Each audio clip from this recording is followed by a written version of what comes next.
mata kuliahnya NLP di CMU. Ini slide tahun 2021. Untuk pengantarnya ya, ini slide pengantar yang videonya ada, video yang menerangkan slide ini juga ada. Ya, apa itu NLP? Di sini dijelaskan di slide ini ada ada 3 ya, meskipun ada yang jarang, ada yang dominan ya. Di sini ini dulu kita lihat dulu. Natural language processing. Jadi saya kira ada 2 pengertian, ada kata processing, ada kata atau frase natural language ya. Natural language saya kira udah cukup jelas ya. Itu adalah bahasa manusia, kemudian pemrosesan bahasa manusia. Meskipun sebenarnya nanti bukan hanya bahasa manusia yang bisa di sini ya. Jadi nanti bisa diterapkan juga sebenarnya ada bahasa-bahasa di pemrograman misalkan gitu, meskipun tidak sempurna ya, atau juga di yang matematis gitu ya, kalimat-kalimat bahasa manusia yang banyak matematisnya dan lain-lain, tapi ya intinya adalah ini sebenarnya bahasa manusia. Yang artinya NLP itu memproses yang ada bahasa manusianya, meskipun bukan satu-satunya objek itu adalah bahasa manusia, tapi ada bahasa manusianya. Di sini prosesnya itu adalah ya proses otomatis ya, maksudnya prosesnya itu apa yang disebut dengan proses? Proses itu bisa menganalisis, analisis itu bisa memahami, ya, yang processing atau processing di sini processing sama analisis yang sama gitu ya. Nah ini nanti ada berbagai versi dan saya kira ini apa kita tidak perlu terlalu detail membandingkan versi-versi tersebut ya. Ini ada analisis, ada generation, ada acquisition. Nanti akan coba saya perlihatkan contoh sederhananya, terutama yang analisis dan generation dari sisi morfologi, dari sisi kata, dengan contoh-contohnya. Di sini ada juga, ini kan ada natural language processing ya. Ada juga natural language understanding. Ya, di sini understanding sebenarnya di sini. Tapi ada juga karena understanding itu dianggap suatu hal yang sangat penting ya untuk memahami apa yang disebut dengan apa yang dimaksudkan dengan memahami di sini, natural language understanding.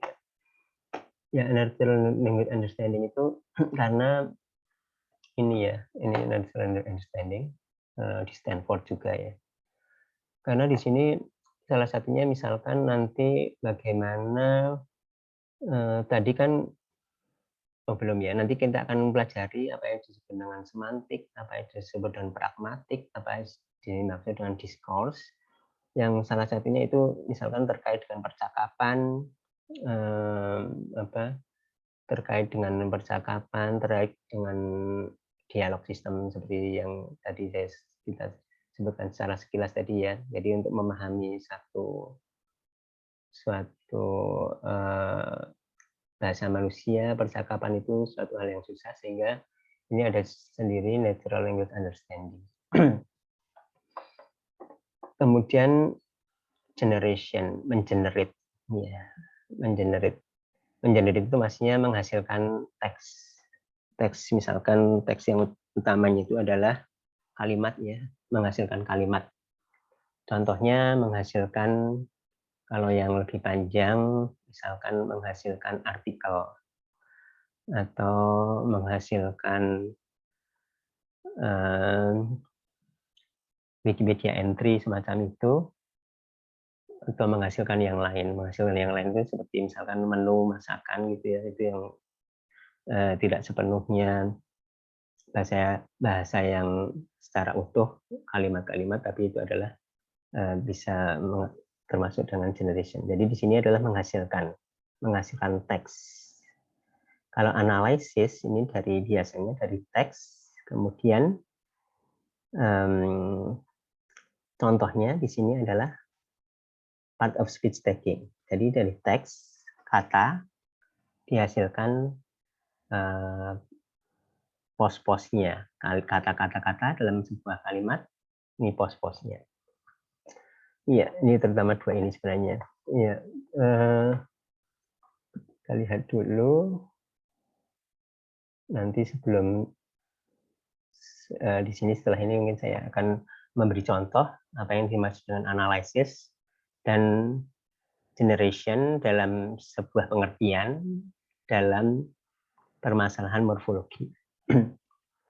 Nah, di sini NLP, ya istilah-istilah sekarang itu menjadi kadang semakin katakanlah kabur atau semakin banyak banyak bercampur ya dengan yang lainnya, dengan disiplin ilmu yang lain.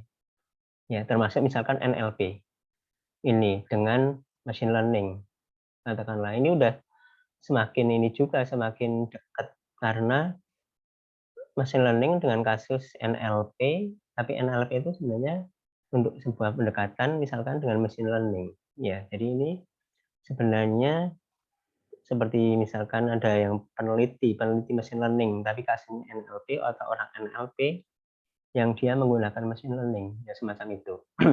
Apalagi kalau di sini, ya di slide ini nggak ada ya. Jadi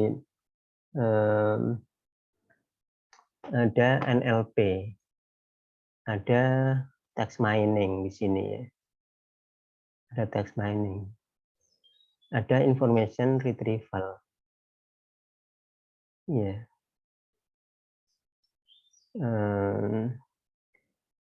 Kemudian apalagi ya yang sangat terkait adalah seperti ini juga sangat terkait ya antara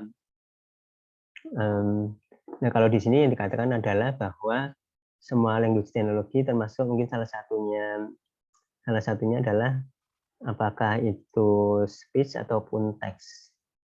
Ya. Tapi kalau di sini di mata kuliah ini dan banyak mata kuliah yang lain di tempat lain maksud saya itu biasanya teks saja, jadi bukan space-nya sedikit ya. Termasuk juga di sini tadi ya yang ada speech and language processing. Ini kan bukunya namanya speech and language processing kan ya. Tapi speech-nya di sini sangat sedikit. Di sini.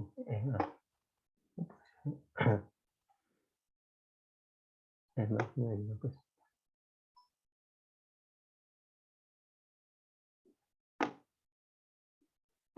Ya, space di sini sedikit. Ya. Coba kita lihat public speech. Di sini ini teks. Speech di sini phonetics 25-26 dari 26 bab ini 26 chapter ini chapter terakhir aja yang 25-26. Chatbot juga utamanya adalah yang teks, udah di teks yang prosesnya itu di dalam teks gitu ya. Memang kalau yang versi sebelumnya, versi 1, versi 2 itu porsi speech-nya masih banyak ya. Tapi di sini versi speech-nya sedikit. Ya, kalau menurut saya salah satunya kemungkinan karena bekerjanya dan yang kompleksnya setelah ditekskan ya. Jadi seperti misalkan jadi seperti ini misalkan ada speech to text atau ini text to speech atau automatic speech recognition dari speech to text. Nah, kemudian seperti misalkan chatbot atau kalau kita inputnya speech itu ditekskan dulu dan setelah ditekskan apakah mau memproses apa gitu ya seperti misalkan mesin translation atau apa yaitu prosesnya yang mesinnya intinya adalah di teks ya sehingga utamanya adalah teks. Utamanya adalah biasanya membahasnya itu adalah teks. Ya, kemudian kadang orang terutama analisis yang NLP ini. Tadi saya kira ini kalau yang dimaksud dengan generation, mengenerate sebuah teks itu suatu hal yang sangat penting, dan bahkan kita pelajari di pertemuan berikutnya, model bahasa itu adalah sebenarnya bagaimana mengenerate, ya, mengenerate bahasa, mengenerate bahasa yang sesuai atau yang bagus gitu ya. Ya, ini contoh apa yang disebut dengan analysis and generation. Untuk contoh yang cukup sederhana untuk di morfologi, ya, kasus morfologi. Analisis dan generation. Ini kebetulan generation dulu, bahkan saya analisis dulu ya. Contohnya 1 sampai 7 contoh. Ini adalah beberapa task analisis untuk contoh morfologi. Ini saya ambil dari ini ya, dari sebuah disertasinya orang tentang morfologi. Ya, di sini inputnya yang analisis ini, inputnya itu adalah teks di sini. Karena morfologi berupa kata. Baik kata itu nanti ini yang independen tanpa konteks kalimatnya sendiri atau nanti dalam konteks kalimat. Dianalisis ya, menganalisis. Analisis ini contohnya adalah kalau di morfologi itu adalah segmentasi. Dipotong-potong ya. Dipotong-potong itu bisa dipotong-potong secara surface, secara permukaan, atau dipotong-potong secara kanonik. Kanonik itu berdasarkan bahasa. Akan kita lihat apa yang disebut dengan surface, apa disebut dengan kanonik. Ya. Yang surface itu maksudnya adalah ya apa adanya, tinggal dipotong-potong aja.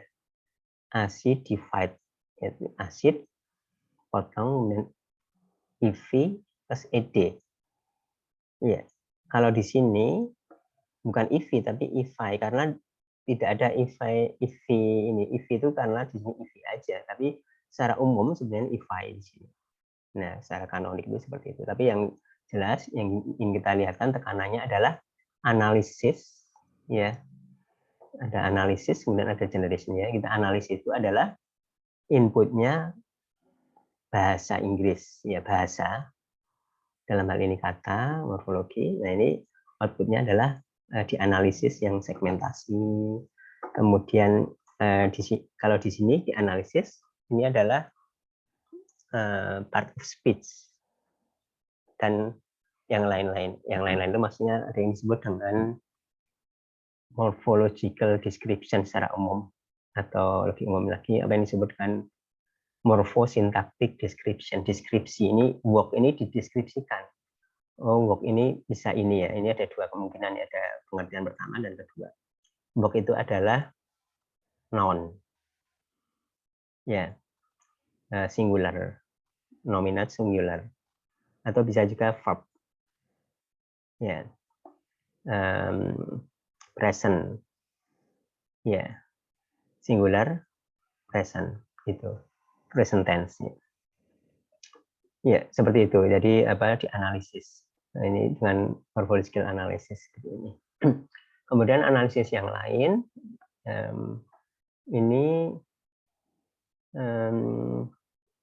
ini ya, Pak. Udah dalam konteks ada kalimatnya. This is an. Ya.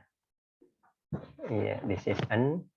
Ini dicari disambigunya ya. This is an bisa ini adalah walk. Ya. Kemudian di sini jawabannya adalah kalau inginnya jawab di sini jawabnya adalah walk yang noun atau walk yang verb. Nah, dipilih kemudian kalau ini adalah walk yang noun singular di sini. Ya, jadi di sini walk-nya di sini kan misalkan kata dasarnya walk di sini dicari yang sesuai disambiguasi ataukah noun atau verb. Ya. Kemudian berikutnya, ini masih dalam konteks kata, ini tagging, post tagging tadi. Walk ini apa? Ya, walk ini di sini adalah ya sama seperti ini ya. Kalau ini adalah post tagging, kalau di sini adalah disambiguasi. Kemudian kalau di sini lematisasi, ya, mencari lemanya atau secara kasarnya mencari kata dasarnya, ya. Ya, mencari kata dasarnya. Kemudian di sini lematisasi dalam konteks, ya, dalam konteks. Kalau dari sini, kalau walking, kalau di bahasa Inggris, ini kata dasarnya adalah walk. Ya, adalah kata kerja, tapi walking di sini adalah kata benda, sehingga di sini ini adalah walking. Ini adalah contoh analisis, kemudian contoh generation. Nah, generation itu yang dihasilkan adalah sekarang adalah bahasa Inggris. Dalam hal morfologi, di sini adalah kata-kata. Kalau kata dasarnya fall, maka bagaimana kalau dia jadi past tense? Ya, verb yang past tense. Pastnya adalah fail, generate, generate, fail. Kemudian kalau dalam konteks ada cat, kata dasarnya cat. Dalam konteks ini, di dalam bahasa Inggris, kalau ini cat, ini are purring, berarti ini sebenarnya harusnya jamak cats. Ya, kemudian ini, the film was a disastrous fail. Fail itu kata dasarnya. Ya, menjadi di sini harusnya failure. Ya, kalau di sini kata dasarnya fail, ini harusnya failure. Ya, kemudian di sini ini kita mempunyai, kalau misalkan sebuah bahasa, ini kebetulan kita tahu ya, kita tahu bahasa Inggris ya. Tapi kalau kita nggak tahu bahasa yang kita sama sekali nggak paham, ini apa, ini apa, ini apa, kemudian disuruh ngisi ini. Ya. Nah, tentunya dari punya training datasetnya, kita udah belajar training dataset, meskipun nggak tahu artinya, tapi artinya tahu pola-polanya, atau mesin itu juga tahu pola-polanya dari training. Ya, disuruh mempelajari banyak kata-katanya. Kalau kata dasarnya fall, kata dasarnya fall semua. Kalau kata dasarnya fall, kata kerja semua di sini. Tapi di sini adalah present. Kalau presentnya adalah falling. Kalau pastnya fail. Kalau untuk pas ini ya kan, pas perfect mungkin ya gitu, fallen. Nah, kemudian kalau present di sini yang singular di sini apa? Yaitu adalah false. Ya, seperti itu ya. Ini contoh generation, mengenerate. Ya. Kalau contoh mengenerate yang lebih ini ya, lebih lebar atau lebih banyak lagi ya kalimat, ya mengenerate kalimat. Kali hanya contohnya untuk yang morfologi ya. Itu saya kira seperti itu. Kita lanjutkan. Ya, jadi di sini mengapa NLP? Ya karena sekarang banyak ya untuk Google sendiri, indeks search itu dasarnya adalah kata-kata atau kalimat. Sehingga namanya juga jadi alfabet nama perusahaannya. Dan mengapa NLP? Karena ya memang karena kita berkomunikasi dengan bahasa manusia, kemudian perlu dibantu untuk secara otomatis. Ini ada beberapa aplikasi yang dibutuhkan oleh manusia. Contohnya yang tadi yang kedua dulu, translation. Saya kira penerjemahan. Ya, penerjemahan itu saya kira ya kita udah tahu lah, kita nggak usah diskusikan lagi ya, penerjemahan. Kemudian bagaimana mencari jawabannya, terus transferring, kemudian summarization, kemudian bagaimana memanage message secara intelligence. Memanage intelligence itu misalkan memanage itu misalkan information extraction, di mana ada email yang berupa undangan pertemuan misalkan, itu langsung bisa kita bisa konversi ke kalender kita. Ya, kemudian untuk mengambil keputusan dengan yaitu dengan klasifikasi, summary atau yang lain-lain. Nah, ini salah baca ini tadi. Handuk.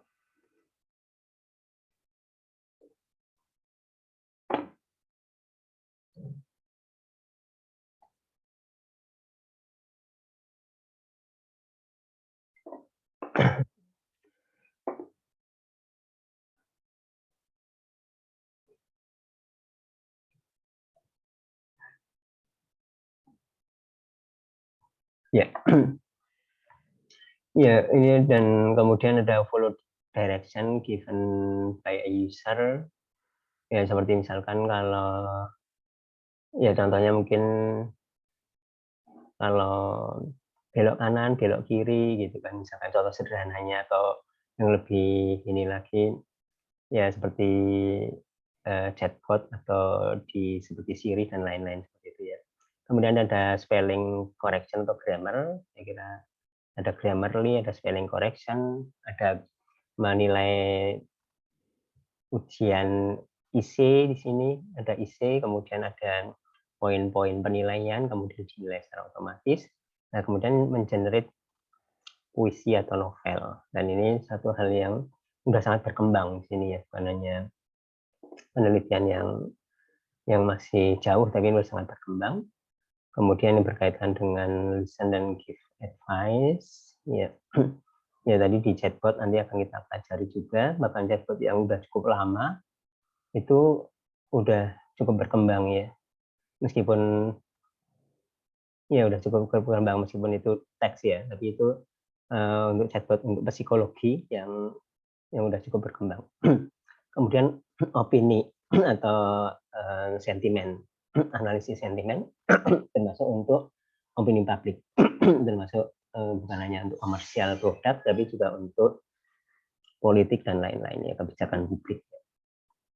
Kemudian bisa membaca dan membuat prediksi, jadi seperti memprediksi misalkan dari tweet, memprediksi ada ya kecenderungan dari publik misalkan, kemudian bisa membantu orang ini secara interaktif, kemudian membantu disable itu contohnya mungkin disable itu contohnya ini apa, membantu OCR ya, jadi membaca OCR nanti di pertemuan kedua yang model bahasa ya. Jadi kalau misalkan di OCR ada kata-kata yang tidak jelas, ini F atau P atau apa gitu ya, yaitu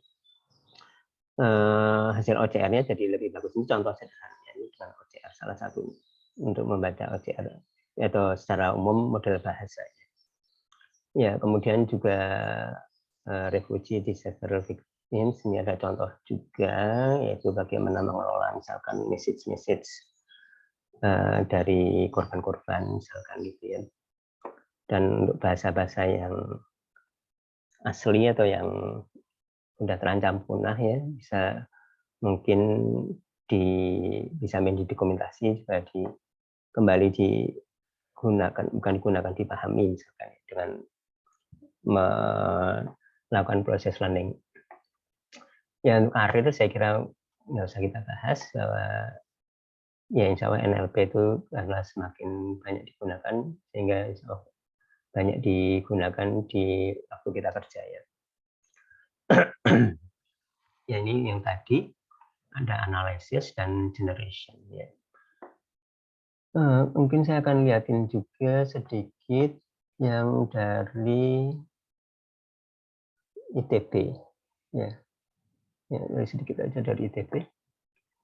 Ya, ini adalah pengantar pemrosesan bahasa alami dari ITB oleh Ibu Ayu Purwarianti, yang beliau salah satu tokoh untuk di NLP. Ini saya dari slide ini aja.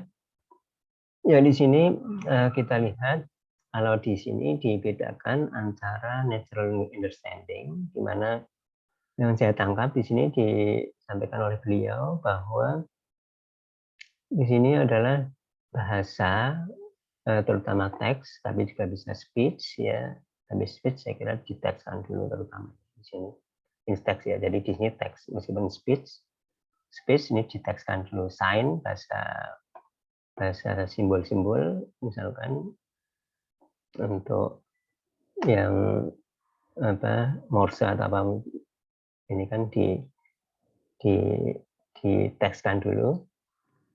Nah, di sini di understanding itu maksudnya dihasilkan representasi untuk supaya mesin paham ya. Understand di sini. Kemudian generate, ini bisa mengenerate, bisa menganalitik. Kalau dalam pengertian ini, kalau generate itu adalah ya mengenerate teks lagi. Kalau analytics itu tidak dihasilkan yang tadi seperti tadi ada post tag atau klasifikasi dihasilkan label apakah dia sakit tidak sakit, contohnya kalau contoh kesehatan di sini atau prediksi kelas secara umum ya. Kemudian ada yang disebut dengan representasi. Ini representasi ya. Jadi di sini inputnya adalah representasi. Seperti tadi yang waktu saya morfologi itu kan ada representasi berupa pos, representasinya berupa subkata, ya. Ya itu representasi itu apa? Kita lihat di sini. Ini di linguistik juga seperti ini ya. Ada level-levelnya dari level yang katakanlah rendah sampai level yang tertinggi. Jadi tidak sama persis seperti yang disampaikan di aslinya di CMO ya, di mana di analisis ini tuh analisis itu adalah dari sini teks di sini atau dari bahasanya di sini dihasilkan representasi di sini. Kalau generation dari representasi dihasilkan bahasa ke sini. Ini panahnya ke atas, ini panahnya ke bawah. Ini ada speech, ada teks. Bahasa itu bisa speech, bisa teks, atau bisa sign juga sebenarnya ya. Ya, kemudian ada phonetics dan fonologi. Kalau phonetics itu adalah tentang bagaimana mengucapkan bunyi-bunyi, bagaimana lidahnya seperti apa, tenggorokannya, lidahnya di antara gigi atau semacam gitu ya. Kalau fonologi lebih ke high level, lebih ke bahasanya. Ya, jadi meskipun ya saya kira contoh sederhananya kalau di bahasa Indonesianya misalkan benar dan binar itu saya kira ya masih ditolerir misalkan gitu ya. Nah, kita tidak bahas ini. Nah, kalau ortologi ini adalah ya huruf-huruf ini ya, huruf-huruf Latin dan lain-lain di sini. Nah, morfologi nanti kemudian ini ada morfologi, di mana morfologi itu juga ada subkata, katakanlah seperti itu subkata. Kemudian ada ini leksim, ini adalah leksikal, ini adalah ilmu tentang kata, kemudian ini tentang kalimat, tentang makna, tentang pragmatik dan diskurs. Nanti akan dibahas apa yang disebut dengan pragmatik dan diskurs. Karena orang itu kalau yang realnya itu adalah diskurs ya.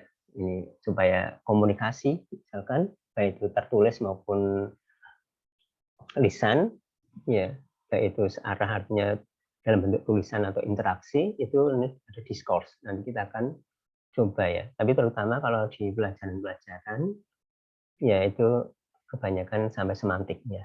Sampai semantik di sini. Ini juga di CMU. Di kita juga sampai semantik di sini. Tidak pragmatik dan diskurs. Meskipun diskurs sebenarnya menarik juga ya. Diskurs itu menarik juga ya seperti kita lihat di speech language processing yang buku speech language processing itu ada diskurs juga ya. Diskursnya nih ada diskursnya, tapi kita tidak bahas di sini ya. Diskurs ini diskurs coherence. Ya, di sini ada diskurs coherence. Itu sebenarnya sangat penting, tapi ya belum kita bahas di mata kuliah kita juga belum. Ya, mengapa sulit? Salah satunya adalah mapping di antara level itu kompleks ya. Di antara level. Artinya dari contohnya dari kalimat ke semantik. Bagaimana sebuah kalimat semantiknya? Contohnya kalau ada ambigu, ya. Contoh sederhananya, ini contoh yang tadi ya kalau nggak salah udah, yaitu buku sejarah baru. Ini bagaimana? Ini misalkan seperti itu contoh sangat sederhananya. Kemudian juga ada ketergantungan dari aplikasinya ya. Representasi itu tadi maksudnya ada representasi morfologis, lexem, sintaks, semantics itu juga tergantung dari aplikasinya ya, representasi yang cocok ya.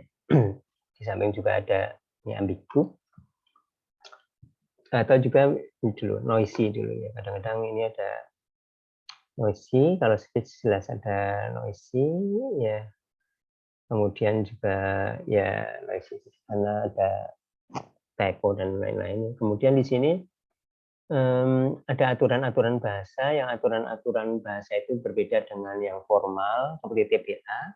Kalau bahasa pemrograman itu udah strict, nggak bisa aneh-aneh ya. Seperti misalkan saya pergi ke pasar.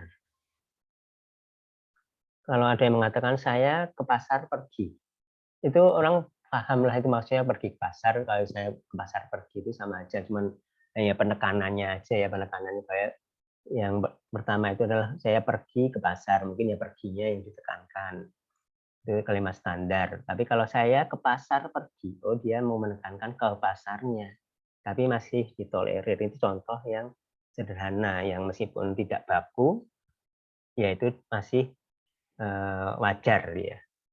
Tapi kalau bahasa mesin itu atau bahasa pemrograman ya, bahasa pemrograman itu udah lebih ini apa, lebih sederhana ininya aturan bahasanya, lebih strict. Nah di sini meskipun seperti itu bahasa-bahasa itu jauh berbeda. Seperti contohnya misalkan ini bahasa Indonesia. Bahasa Indonesia itu satu kata, ya satu kata itu ganti spasi. Untuk bahasa Inggris juga. Ini seperti misalkan contohnya ini aja di slide ini, input. Sini ya input is spasi likely, spasi to, spasi di, spasi noisy titik. Ya kan? Ini satu kata di spasi-spasi gini. Bahasa Indonesia juga seperti itu. Nah, ini contoh misalkan bahasa Arab ya. Ini contoh bahasa Arab di sini yang contoh yang bagus lah ini banyak. Ini sebuah kata 26. Ya, 2 yang 6. Ya, di sini ini. Ini sebuah kata. Tapi kalau di bahasa Indonesia ini juga kalau yang ini memisahkan kata juga bagaimana, kalau ini udah direnggang-renggangin udah tahu ya. Kalau ada juga versi yang tidak direnggang-renggangin ini katanya gimana segmentasi katanya. Nah, oke, kalau kita udah tahu inilah kata. Ini kata di bahasa salah satu perbedaan antara bahasa Arab dengan bahasa Indonesia ya. Jadi kita kan orientasinya udah bahasa, karena bahasa Indonesia, bahasa Inggris itu mirip-mirip. Tapi kalau bahasa Arab di sini sebuah kata ini diterjemahkan menjadi 4 kata bahasa Inggris atau bahasa Indonesia. Weather, ya, yang ini, yang warna ini yang equalized participle ini ya. Ini weather. Ini yang hijau kata kerjanya warn ya, warning, memberi peringatan. Kemudian subjek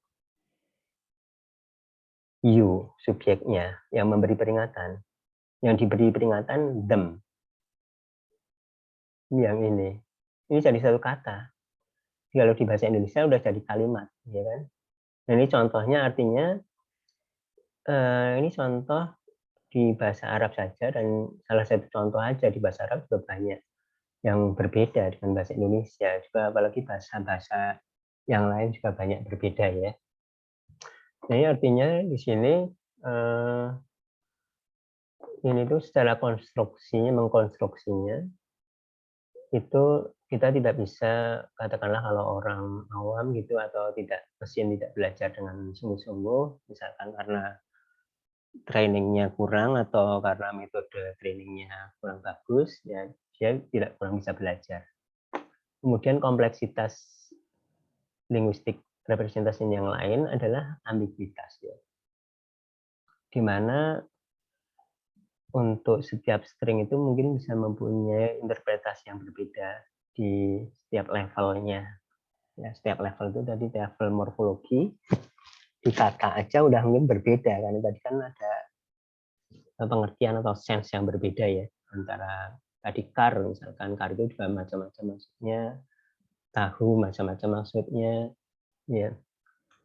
Kalau orang mungkin bisa tahu dari konteksnya ya, misalkan udah sangat jelas untuk beberapa kasus jelas, beberapa kasus mungkin ya masih samar-samar, tapi banyak yang jelas kalau orang itu paham ya dari konteks. Misalkan kalimat untuk tahu ya, saya punya tahu, ini maksudnya adalah ya makanan tahu, misalkan seperti itu kalau sederhananya. Ya seperti itu, jadi ambigu, yang ambigu itu juga di banyak level. Ya, kemudian richness ya, richness di sini karena untuk mengekspresikan satu hal yang sama maknanya, ini bisa diekspresikan dalam banyak representasi. Ya. Jadi seperti tadi ya, pada parafrase atau katanya bisa banyak, frasenya bisa banyak.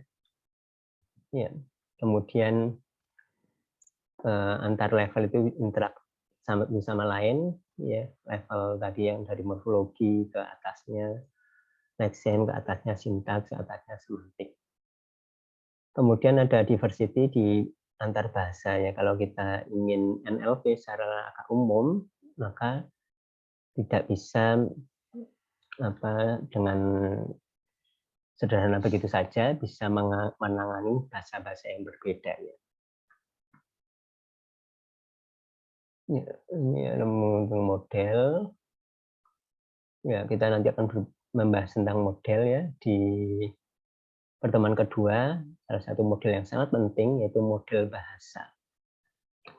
Model bahasa, misalkan contohnya di model bahasa itu ini juga merepresentasikan word, sebuah dunia. Nah, model bahasa itu menggantikan, katakanlah dalam tanda petik ya, seperti menggantikan grammar. Ya, model bahasa itu seperti dalam tanda petik menggantikan grammar. Nanti kan kita lihat secara lebih detailnya lagi. Ya, bagaimana untuk membuat dan mengenalin dunia, kalau language model itu adalah language ya. Language model ini saya kira model yang sangat penting. Salah satunya adalah model bahasa ya. Ya juga reasoning tentang bahasa kalau model bahasa. Jadi akan kita lihat nanti model bahasa yang sangat menarik, bagaimana menghasilkan bahasa, bagaimana dianggap itu bahasanya itu apakah cukup natural atau tidak ya. Ya, ini dan surprisingly ya, ini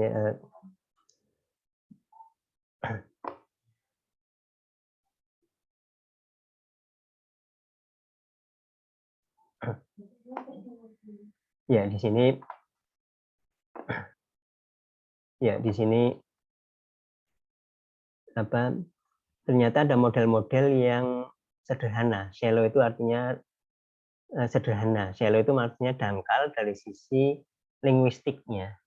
Dangkal dari sisi linguistiknya ya. Jadi seperti misalkan contoh sederhananya itu kalau ini naif. Naif itu kan sederhana atau kekanak-kanakan sederhana. Shallow, naif gitu ya.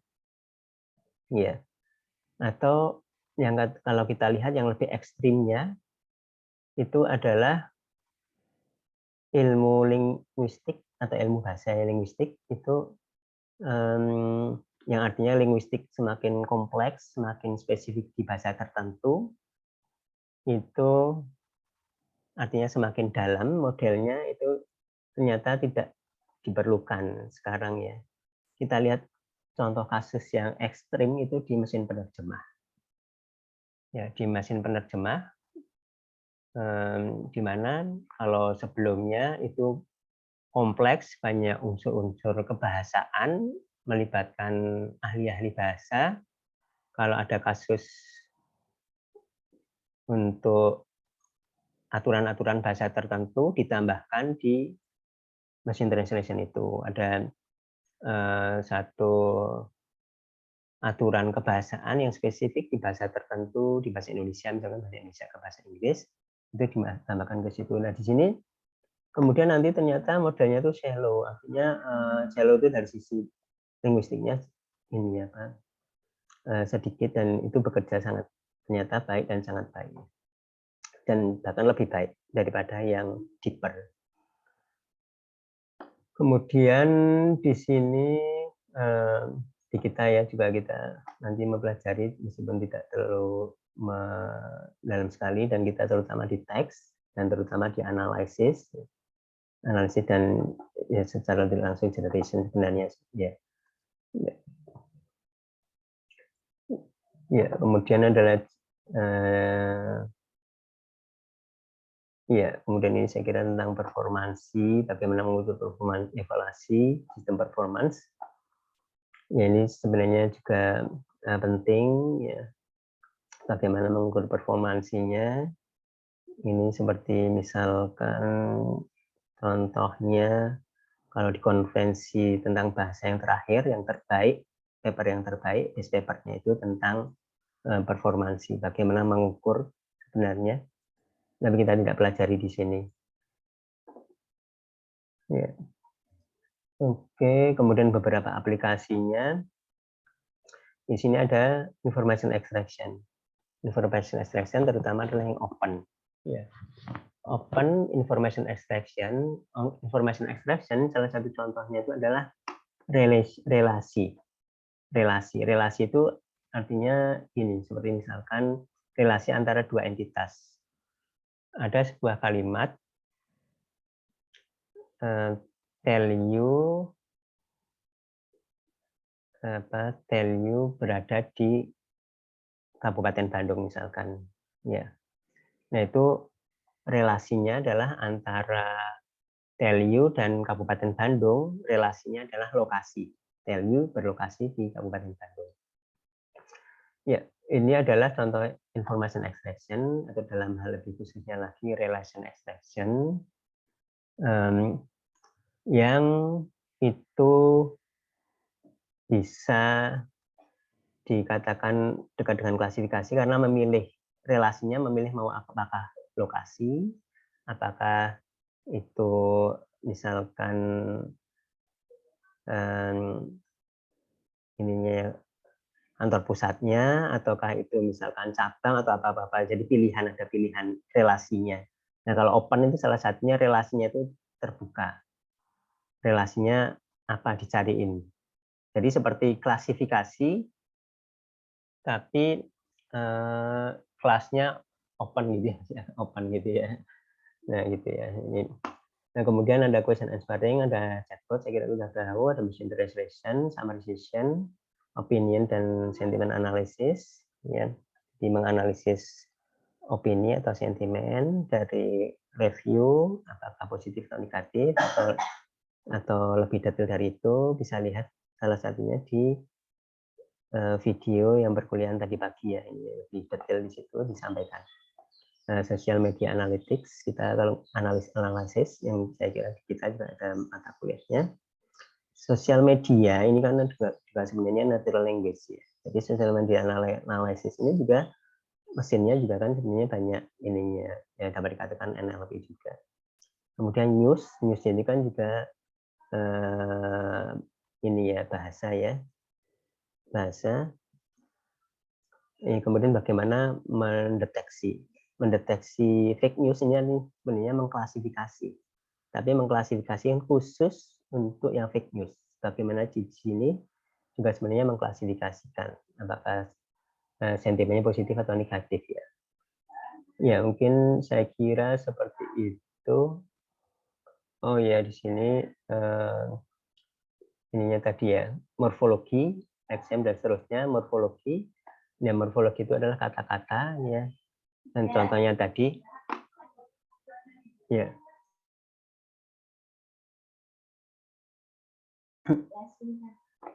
Ya. Iya. Ya, di sini ini adalah morfologi. Morfologi itu contohnya tadi ya udah saya kira udah dibahas cukup jelas tadi ya, ada analisis dan generation tadi. Kemudian lexem itu adalah kata-kata. Di sini bagaimana seperti misalkan segmentasi kata. Ya, ini segmentasi kata bagaimana? Ini nggak ada contohnya segmentasi kata. Ya, leksikal analisis lexem itu leksikal. Contohnya juga mendisambiguasi. Jadi mencari sense mana pengertian sebuah tahu itu sense yang pengertian yang mana. Kemudian ada multiple kata yang mempunyai multiple meaning ya, tadi ada beberapa sense ya. Kemudian ada ekspresinya bisa multi word ya, multi word expression. Ada mixed decision yang itu satu pasang ya. Bagaimana itu bisa mendeteksi seperti itu. Kemudian contoh yang dasar yang penting yang udah banyak diselesaikan itu adalah part of speech tagging. Kemudian sintaks. Nah, sintaks itu adalah susunan salah satunya ya, bagaimana menyusun kata-kata. Ya. Kemudian kita pelajari nanti secara cukup panjang lebar sintaks itu membangun pohon sintaks. Ya, ini membangun pohon untuk membuat hierarkis ya. Struktur hierarkis itu maksudnya pohon. Compositional atau compositional structure itu maksudnya pohon. Ya, dari sebuah sequence symbols, artinya teks kalimat yang sequence kata-kata menjadi pohon. Nah, kemudian di sini misalkan contohnya dibolak-balik bisa masih yang benar ya. I want to fly to Tokyo. I want to fly to Tokyo. I want fly to Tokyo. Macam-macam bentuknya ya, atau juga dibolak-balik. Tapi I want to fly to Tokyo itu nggak benar ya secara ini ya. Seperti tadi saya ke pasar pergi itu masih benar ya. Kemudian dengan ambiguitas itu bisa mengeksplor kombinatorial ya. Jadi karena ambigu itu bisa di level yang bawah, level kata, kemudian level sintaksnya bisa level atasnya bisa semakin kemungkinannya semakin banyak ya, semakin banyak. Jadi kemudian contoh ambigu yang salah satu yang sederhana. Ini adalah student hates annoying professor. Apakah ini hate-nya yang kata kerjanya ya, student hate annoying professor atau student hate itu annoying professor. Seperti itu. Kemudian di sini juga contoh yang klasik ya, John melihat perempuan yang dengan teleskop, atau John melihat perempuan dengan teleskop. John-nya dengan teleskop. Ya. Ya, dan ditambah lagi adalah wrap in paper. Yang wrap in paper itu the woman in the telescope, atau teleskopnya yang wrap in paper. Ya, semuanya benar dari sisi sintaks, tapi dari semantik akan kita lihat kepantasannya yang mana. Nah, nanti kita akan pelajari di sini analisis sintaks dengan membuat, ya ini pohon, ini bentuk sederhananya belum jadi pohon penuh, tapi semacam seperti ini. Ya, ya ini seperti itu. Kemudian secara semantik,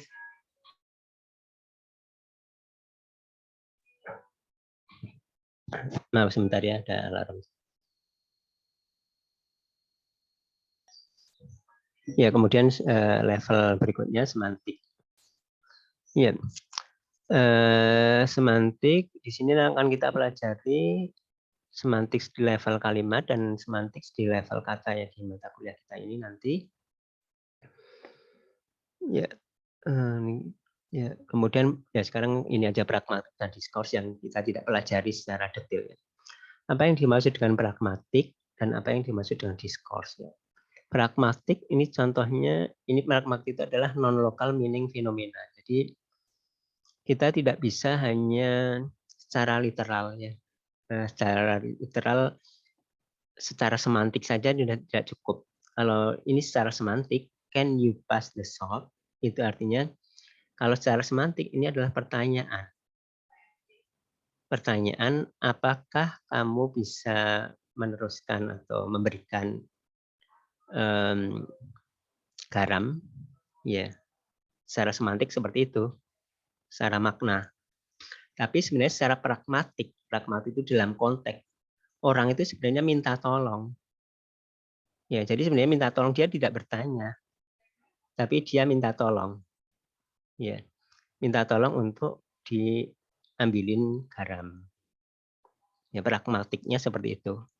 Jadi kalau misalkan kita ada aplikasi yang kita menyatakan seperti ini bukan pertanyaan tapi seperti chatbot misalkan. Nah ini harusnya bukan dijawab yes atau no atau seperti apa, tapi kemudian dilakukan perintah atau permintaan ini. Kemudian ini contoh yang kedua, ini satu pasang di sini. Ya, di sini satu pasang. Apakah dia 21? Jawabnya apa? Ini orang yang menjawab, ya dia 25. Ini pertanyaan, kalau secara semantik, ini pertanyaan, apakah dia 21? Tentunya harusnya jawabnya ya atau tidak. Tapi jawabnya adalah ya, dia 25. Karena apa? Dalam konteks yang non-lokal itu maksudnya di luar kata-kata atau kalimat ini ada di satu masyarakat, komunitas, untuk misalkan untuk boleh masuk atau boleh membeli atau boleh apa atau legal kalau di atas 21 gitu ya. Nah, ini pertanyaan yang umum di masyarakat tersebut, apakah dia 21? Nah, maksudnya iya, tapi jawabnya ini adalah oh dia 25, artinya iya gitu. Ini seperti itu. Ini adalah pragmatik. Ya. Ya, jadi supaya paham jadi seperti misalkan katakanlah misalkan chatbot ya, misalkan atau sistem dialog ya. Ya, misalkan ininya ada yang bertanya seperti ini, mesinnya yang usernya jawabnya seperti ini, ya paham harusnya yang sistemnya bahwa itu sebenarnya iya. Nah, ini adalah pragmatik. Kemudian discourse, ya, discourse ini adalah bahwa satu pengertian itu tidak hanya dalam sebuah kalimat ya. Strukturnya, kemudian efeknya itu antara satu sequence, satu kalimat dengan kalimat yang lain juga masih berurutan ya, masih saling nyambung. Nah, seperti misalkan contohnya seperti ini, ada dialog ya, ada multi-party conversation. Ya. I said the black sauce. Oh black, ya dia cuma jawab oh black, tapi maksudnya di sini tuh harus jawab sini black apa? Black itu maksudnya black sauce di sini. Ini contoh sederhana bahwa black di sini ini adalah black sauce. Contoh sederhananya seperti itu. Ya, saya kira seperti itu untuk pengantar kita. Silakan mungkin barangkali ada pertanyaan.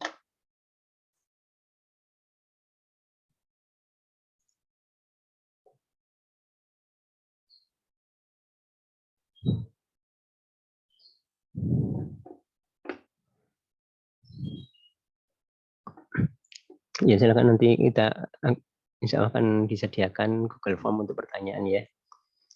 Termasuk untuk yang kali ini. Saya kira kalau tidak ada pertanyaan untuk saat ini, nanti bisa menyusul dengan Google Form dan tertulis ya. Ya, saya kira cukup sekian. Terima kasih semuanya. Selamat sore. Assalamualaikum warahmatullahi wabarakatuh. Waalaikumsalam. Waalaikumsalam warahmatullahi wabarakatuh. Waalaikumsalam warahmatullahi wabarakatuh. Terima kasih, Pak. Terima kasih.